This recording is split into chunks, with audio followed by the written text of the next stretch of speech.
The Buccaneers look to get back on track while the Rams look to continue their win streak. That and more on a Crossover Thursday episode of Locked On Bucs and Locked On Rams.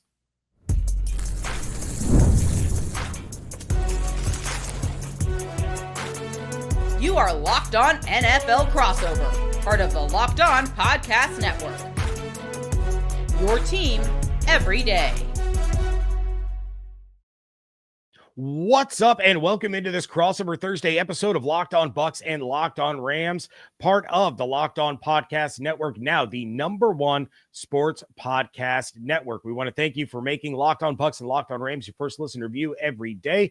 Don't forget you can subscribe or follow for free on YouTube or wherever you get your podcasts.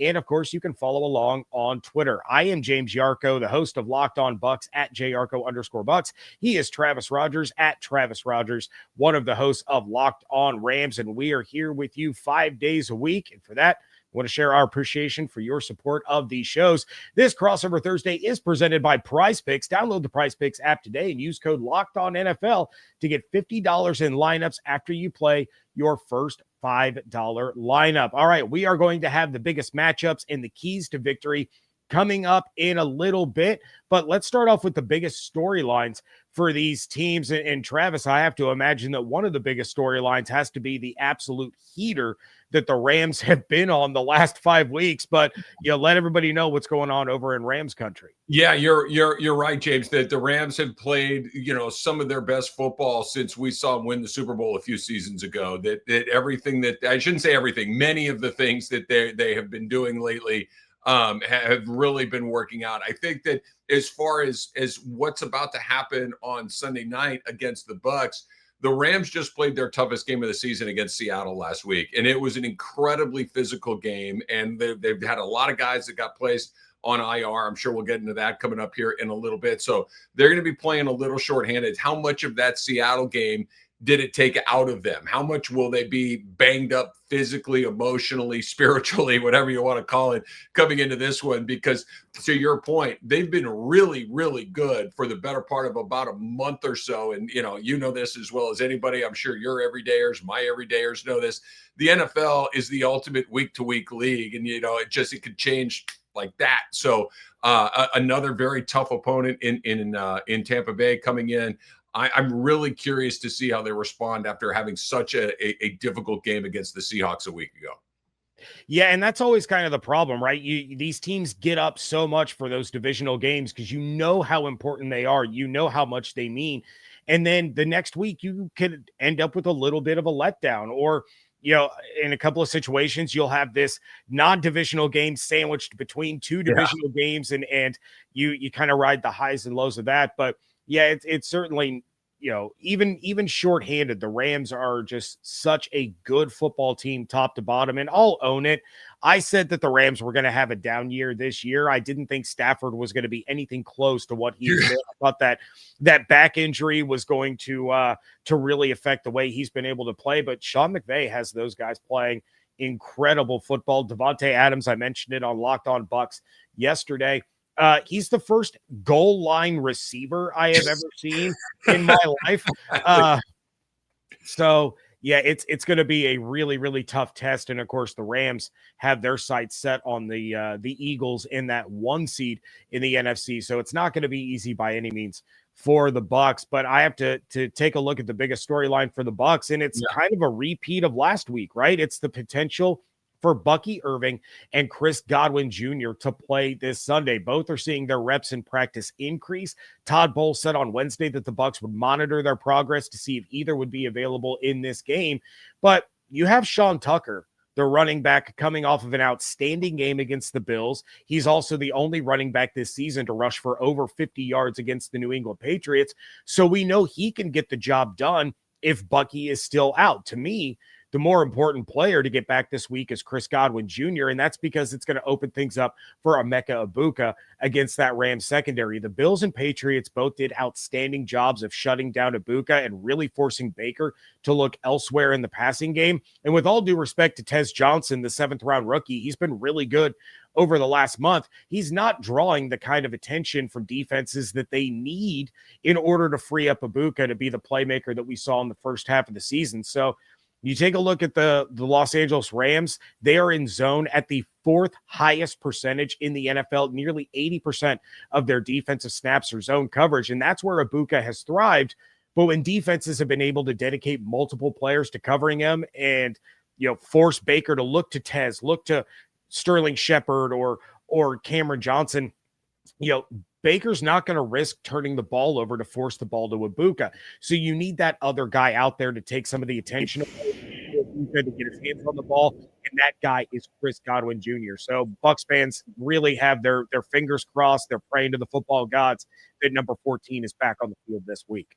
Yeah, look, I mean, and the Rams are a little shorthanded in the back end. Quentin Lake got placed on IR this week. He has been one of their better defenders in the secondary. He's the leader of that secondary. He's an incredibly versatile player. So I think there may be some opportunities there. And James, I don't know if you have trademarked goal line receiver, because if you haven't, I'm just going to flat out steal it and start saying it on Locked On Rams all the time, because that's exactly what he has been. It's been a good season for Davante Adams, but it's been a peculiar one in the way that they've used him. That when they went out and got him during the offseason and they decided that they were going to move on for Cooper Kupp, I think there were the visions of, Davante Adams catching 10, 12 balls a game and just, putting up these crazy fantasy numbers and everything else. And that's not really what it has been. He has been what you said, which is a goal line. He leads the league in receiving touchdowns, but most of them have been in really tight areas. Now, it's exciting because the Rams have not had a guy like that really in the entire Sean McVay era. They've had really good wide receivers. Obviously, you've had Cooper Kupp, you've had Puka Nacua, Robert Woods, Odell Beckham Jr. was here for a brief period of time. Like, they've had good guys at wide receiver, but they haven't had one of those where a guy that could just win in just incredibly small areas that, he's just putting it out there and letting Davante Adams go get it. Going back to what you said at the beginning, I don't think you're the only one. My hand firmly in the air that Matthew Stafford doing what he's doing at this point in his career is a surprise. It's an incredibly pleasant surprise, but no training camp really to speak of. A back injury that, I've had a bad back. I know a lot of our everydayers have probably had.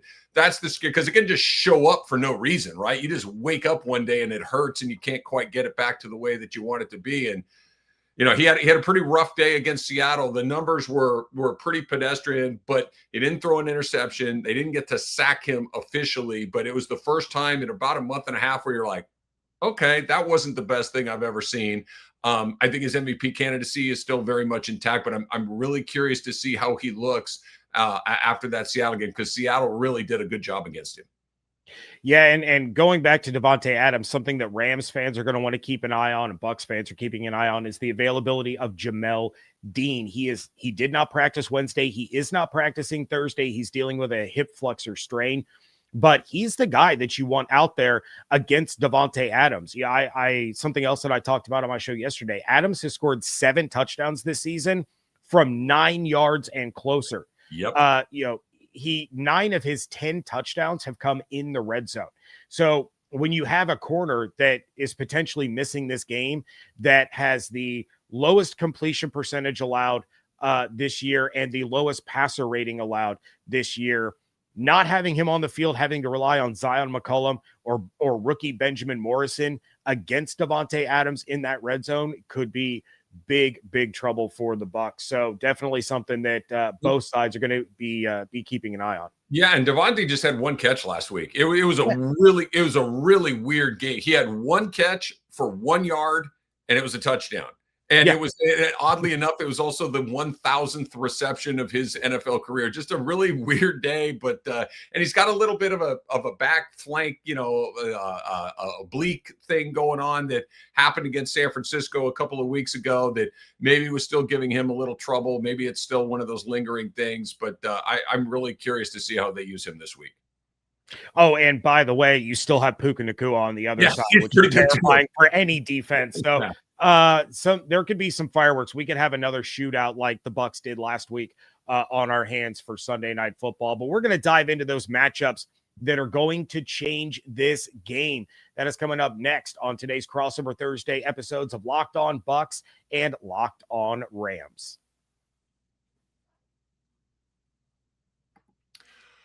All right, this episode of Locked On Rams and Locked On Bucs is brought to you by Prize Picks. We're making decisions every single day, but on Prize Picks, being right, well, that gets you paid. So don't miss any of the excitement this sports season, whether you're following the NFL like we do, maybe you're an NBA fan, or maybe you just like it all like we all do, right? There's no better time to jump in on all of that action. And if you haven't tried Prize Picks yet, it is the simplest way to play. You just pick more or less on at least 2 player stats. And if you get them right, bingo, you win, right? It can be that easy. It takes about 60 seconds to make a lineup, and you can play anywhere that Prize Picks operates. And right now, there's a new stacks feature, and it is a game changer. You can pick more on one player, right? Like, let's say if you're out here in LA, you want to go big on Luka, you want to pick more of his threes, more of his points, and more of his assists in the same lineup, you can do it, but only on Prize Picks. So download that Prize Picks app today. Use the code LOCKEDONNFL to get $50 in lineups after you play that first $5 lineup. That's code LOCKEDONNFL for $50 in lineups after your first $5 lineup. Prize Picks. It is good to be right.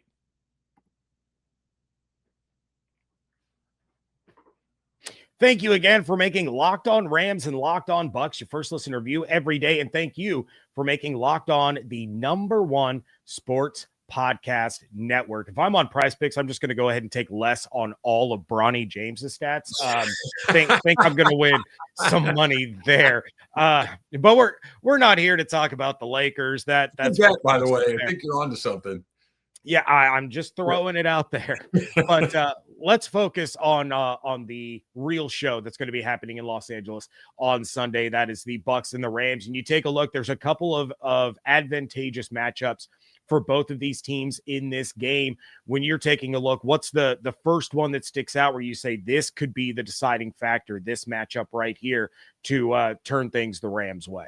Yeah, I think, you mentioned him right before we went to our first break there, and I think that's Puka Nacua, whether or not he's able to have the sort of game that he had a week ago. Like you look at what the Rams did against Seattle. They had 8 different guys catch a pass, and this is kind of a different dynamic that the Rams have unlocked this year that they really have not had in previous seasons. That usually it's one guy that kind of carried the water for the Rams. For a long time, it was Cooper Kupp. And then last season, it was Puka Nacua. Through the early part of this season, it was Puka Nacua. And then Puka missed some time with some injuries. And all of a sudden, we got unlocked, right? So Matthew Stafford started throwing it to everybody. There's in 4 different tight ends. They'll only have 3 this week. Tyler Higbee is not going to play. But Puka Nacua now all of a sudden has to be the guy, because a week ago, he was the only guy that caught more than 2 passes. He caught 7.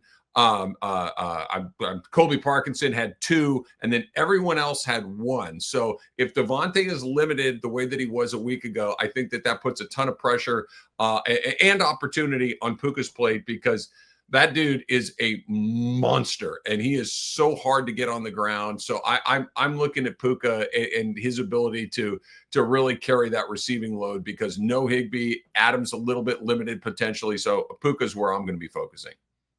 Yeah, and it's the Bucs secondary has been solid, but when you're missing Jamel Dean, I mentioned his numbers earlier, that's a huge blow. Now, Benjamin Morrison, he's a rookie. He's going to have his growing pains, and there have been games where he's looked really, really good. There's been games where he's looked like a rookie, and you can't afford to have him do that in this game. Not when you have Puka out there. You have all those receiving weapons. Now, the Bucs do have the only safety tandem in PFF's top 10 safeties, according to defensive grade. Tyke Smith is at number 3, Antoine Winfield Jr. at number 10. But you need those guys, in the secondary. You can't have Todd Bowles sending these guys on blitzes, because you're going to need those reinforcements. So you're going to see Benjamin Morrison and Zion McCollum out there as your starters more than likely. Then you have Jacob Parrish, another rookie who's been outstanding in the slot. But after that, it's Kindle Vildor. It's Christian Izien. It's a lot of these other guys where the Rams are going to be able to find some mismatches. So I'm really curious as to how the Bucs are going to attack, Puka and Devontae there with the safety help and no Jamel Dean on the field. That can certainly be problematic for a defense that has been gashed by explosive plays over the last 2 weeks. Speaking of the last 2 weeks, my first key matchup here is going to be the Bucs running backs versus the Rams front seven. So those last 2 weeks, Sean Tucker, he's averaging 5.7 yards a carry. He's got 2 touchdowns on the ground. He's got another one through the air, but the Rams are the 7th best in yards per rush allowed. They're number 1 in the NFL in rushing touchdowns allowed. They're 4th in forced fumbles against the run. So this is going to be a tall task for any of these running backs, especially if Bucky Irving cannot go. That said, Tucker's been really reliable this season. He's been great at protecting the football, only 2 fumbles in his career. So if you're going to open things up for Baker and the pass catchers, like I talked about earlier, you have to force the Rams defense to respect the rushing attack so that they aren't teeing off on Baker. They're not dropping 7 guys into coverage and allowing 4 to generate the pressure. That Rams defense, 10 interceptions on the season. They have 27 sacks as a team, and it's because they've not only been able to generate that pressure, but they've done it by shutting down the run game and making the opponent one-dimensional. So if the Bucs are going to have a chance in this one, you have to get Sean Tucker and then Rashad and maybe hopefully Bucky getting solid yards, setting up manageable down and distance, and keeping the linebackers on their heels. Yeah, one of the things that the Rams have had to deal with all season long, it's James, something you mentioned, that they haven't had to face 1 or 2 good running backs. They faced every good running back in the league. They've already faced Christian McCaffrey twice. They faced Jonathan Taylor. They faced Saquon Barkley. They faced Derrick Henry. They faced Alvin Kamara. I mean, it's just been one back after the next, and they've thrived. And this was a point of emphasis coming into this season because the Rams had to go to Philadelphia because they couldn't handle Saquon Barkley in LA at SoFi Stadium in the middle of the season. He had 2 75-yard plus touchdowns against him in one game. Then you go to Philadelphia and he did it again. He had 2 60-yard touchdowns against them in one game. So during the offseason, they went out and got Poona Ford. That nonsense stopped. Like it was like, okay, we got that problem fixed. Now all of a sudden, like you mentioned, their ability to create turnovers in that same situation has been unbelievable. The other guy they go out and get defensively was Nate Landman, who's been able to punch that ball out seemingly once or twice every single game. It's a weird deal, and I'm not quite sure how they calculate it exactly. I think he only has credit for 3 forced fumbles. I'm convinced it's at least 12. Because it seems like every time he comes in there with that landman punch, that ball's coming out. The Rams aren't always getting it because sometimes guys are landing on it, but they've done an incredible job of locking down the opponent's run game. And it allows them to do what I think it's what they do best is that's rush the quarter. You got Jared Verse, who the numbers aren't really great for him this season, but his impact on the game certainly is, that he has been as good as advertised. And then you got Byron Young on the other side, whose numbers are great. He's done what I think a lot of people were able to do when Aaron Donald was on the team, that Donald drew so much attention that other guys were able to get some good favorable matchups and take advantage of them. I think that's what Young's doing. And then you got guys on the inside like Kobe Turner, who continue to just get better and better and better season by season. So, you know, the McVay thing of the touchdowns, the quarterbacks, all of this stuff that you think of first with McVay, the Rams are probably led by their defense this year, as unusual as that might sound. Yeah, it's been pretty astounding to watch, you know, from the outside looking in. Hopefully they trip themselves up this week and aren't as good as they've been all year. But looking at it, and feel free to correct me if I'm wrong, but it looks like Jonathan Taylor has the most rushing yards against this defense this season, and he only had 76. Yeah. So, you know, the leading rusher for the Niners 2 weeks ago was Brian Robinson. It wasn't even CMC. It was Brian Robinson that had the most rushing yards. So it's definitely a stout defense. But Travis, is there another matchup that you're looking at in this one that can really dictate things? Yeah, I think I don't know if I would technically call this a matchup, James, but it's at the top of my things that I'm concerned about. Is how about this for a stat? The Rams have not successfully made a field goal since week 6. Okay, we're going into week 12. This is a week 12. The Rams have not made a field goal since week 6. And they've won just about every game they've played since week 6. So it has not been the thing that has, blown a hole in the side of their boat, but it will. It is one of those things that eventually the bill is going to come due on that. They've brought in another kicker. Harrison Mevis has kicked for them the last 2 weeks. He's 9 for 9 in PATs, which sounds kind of, duh. They weren't even making PATs prior to this. The Josh Carty and the Rams special teams unit was completely busted. Basically, Sean McVay has said, forget it. We're not even going to try to kick field goals anymore. They're going for it in situations that make no sense at all. And so far it's worked out. But I'm still fascinated to see what happens when they line up to try another field goal. They haven't made one since week 6. I hear Matt Gay is available. He was great for the Rams a few years ago, right? I mean, yeah. At this point, I might take him. He was terrible for the Bucs, and he goes to the Rams and knocks the Bucs out of the playoffs in 2021. Every Bucs fan in the world was like, "Oh, it's Matt Gay. He's going to miss this, and we're going to go to overtime." I'll keep this one brief. My other key matchup, you have to get after Matthew Stafford without sending blitzes. I've been harping on this all week on Locked On Bucs. You cannot keep dropping Yaya Diaby and Anthony Nelson in coverage. They have to be the guys to get Stafford on the ground or force him into early bad passes. Stafford has been lighting defenses up against the blitz. 21 of his 27 touchdown passes this season have been against the blitz. And he's been sacked more times when teams haven't blitzed. When they haven't blitzed, he's been taken down 9 times. When they have blitzed, it's just 5. So it's crucial for Diaby, Nelson, Vita Vea, Elijah Roberts to get after him without Bowles having to dial up plays for Tyke Smith, Jacob Parrish, Antoine, coming in from the slot, because you need those guys in the secondary against this Rams offense. Stafford isn't Josh Allen. He's not even Tyler Shuck as one of those quarterbacks that's going to take off and kill you with his legs. So you can get to him. You just have to do it quickly. He may not be throwing interceptions, but he has fumbled quite a few times. He hasn't lost them all, but he has put the ball on the ground. So no interceptions from Stafford since week 3. Your best bet at taking the ball away from him is a strip sack, and that is going to have to come from those edge rushers in this one. But Travis, we are going to dive into what each of these teams has to do in order to win this game. That is coming up next on today's episodes of Locked On Rams and Locked On Bucs.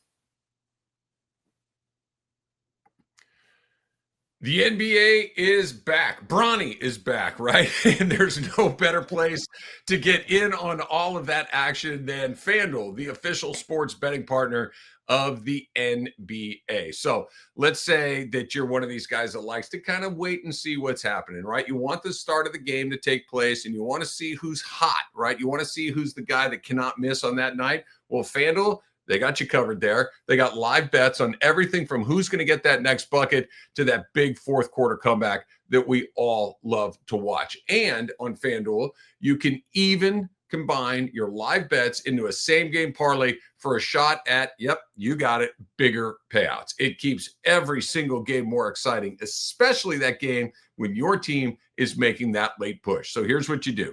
FanDuel, they're giving you new customers $300 in bonus bets when your first $5 bet wins. You heard me right. $300 in bonus bets when that first $5 bet wins. So head on over to FanDuel.com, sign up and play your game with FanDuel, the official sports betting partner of the NBA. Wrapping things up here on a crossover Thursday, and it is presented by Prize Picks. Download the Prize Picks app today. Use code LOCKEDONNFL to get $50 in lineups after you play your first $5 lineup. And Travis, just to endear myself to Locked On Rams listeners even more, I'm a Celtics fan. I pray for the Lakers downfall. I'm not a diehard. My son's a big Celtics fan, so I kind of adopted them to cheer them on with him. But I've always hated the Lakers. So you must have really loved the Luka Doncic trade then. Oh, yeah, I was super excited about that one. But, I mean, the Celtics beat Luka in the finals the year before. So, all right, well, back to what we're all here for, and that is the NFL. Sunday Night Football, the Bucs, the Rams. What do the Rams need to do in order to win this game? What are kind of your keys to victory here?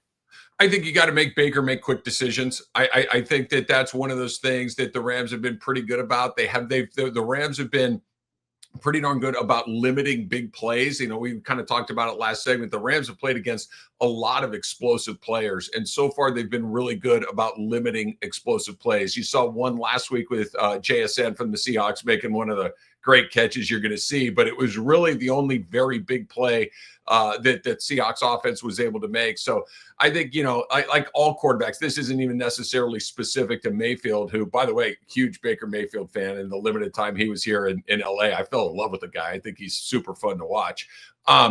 Is make quarterbacks make quick decisions with pressure in their face. That's something that the Rams have been very good at getting pressure up the middle. So I think if they can do that, that's going to mitigate some of the problems they may have in the back end of the defense with Quentin Lake being on IR for a period of time. I think that's the number one priority for them on that side.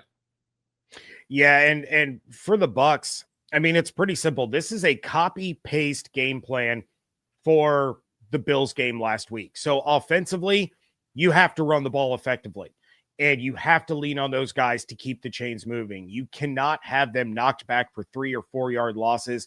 You dial up Tucker, you dial up Rashad, hopefully Bucky is back, but you have to pound the rock. Rashad White, even though he doesn't have the great stats, he doesn't have those huge explosive games like we just saw from Tucker. He has been unbelievable this year at taking these huge losses and turning them into either no gain or 1 or 2 yards. So he's taking these negatives and turning them into positives. I would just, wish that he could get going forward a little bit sooner than when he's wrapped up 3 yards behind the backfield. But I will say that the offensive line got a huge confidence boost from the way that they not only protected Baker last week. There was one sack that they allowed. It was at the very end of the game. He was holding onto the ball, trying to get a deep shot. So that one really wasn't even on the line.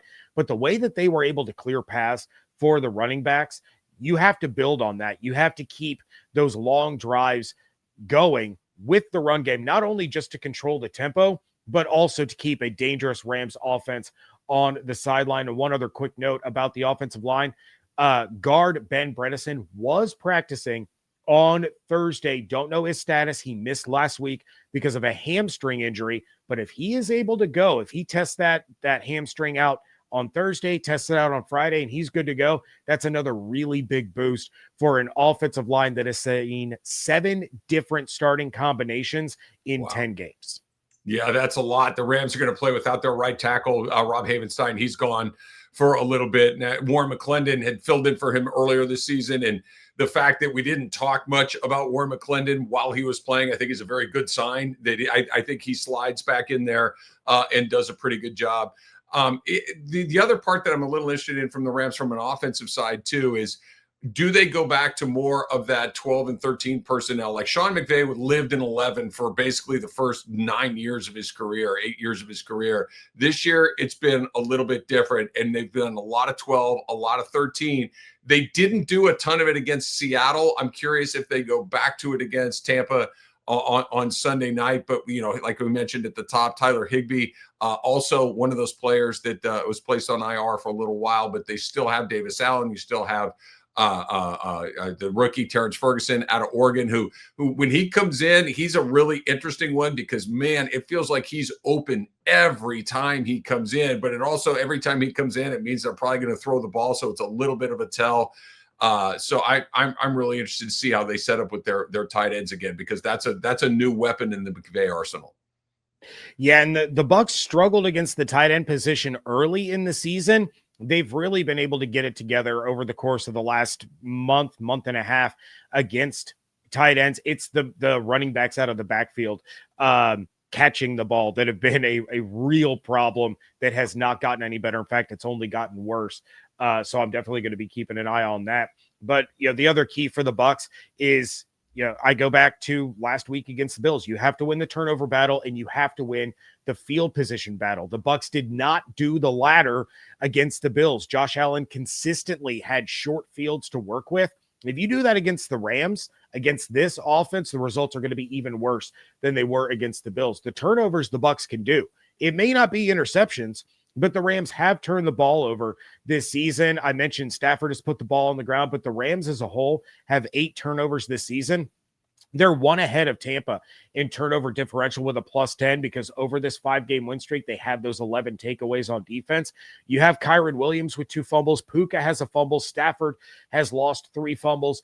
So an opportunistic defense like the Bucs have, they may give up explosive plays as of late, but they've been outstanding in taking the ball away. They're doing it in bunches. From there, you have to capitalize.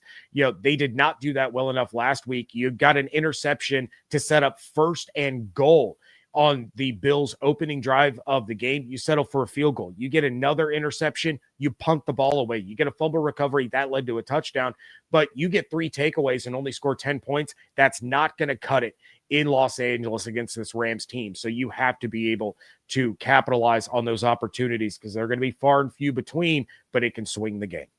Yeah, the Rams won last week simply because they didn't, Puka had the 1 fumble like you mentioned, but Sam Darnold gave him 4 picks. And now, if he throws 1 fewer and one of the interceptions, similar to what you mentioned, was in their own end. It gave the Rams a very short field. Colby Parkinson scored the touchdown that was the difference maker right there. The Rams have been pretty good as far as turnovers go, but this is the NFL. One play here or there where you put the ball on the ground or throw it to the wrong guy, and that's it. I expect this to be a very close game. I expect this to be, this is where I will usually say it could come down to a kick, not for the Rams because they don't kick anymore, but metaphorically speaking, at least I think this could come down to a kick. All right. Well, that is going to do it for a Crossover Thursday. Make sure you're coming back to get our final predictions and previews of this game tomorrow. You can do so by subscribing on YouTube with those notifications turned on, as well as wherever you get your podcasts. Follow on Twitter. I'm at Yarcho_Bucs. Travis is at Travis Rogers. We want to thank you all for joining us here on a Crossover Thursday, part of the Locked On Podcast Network, your team every day.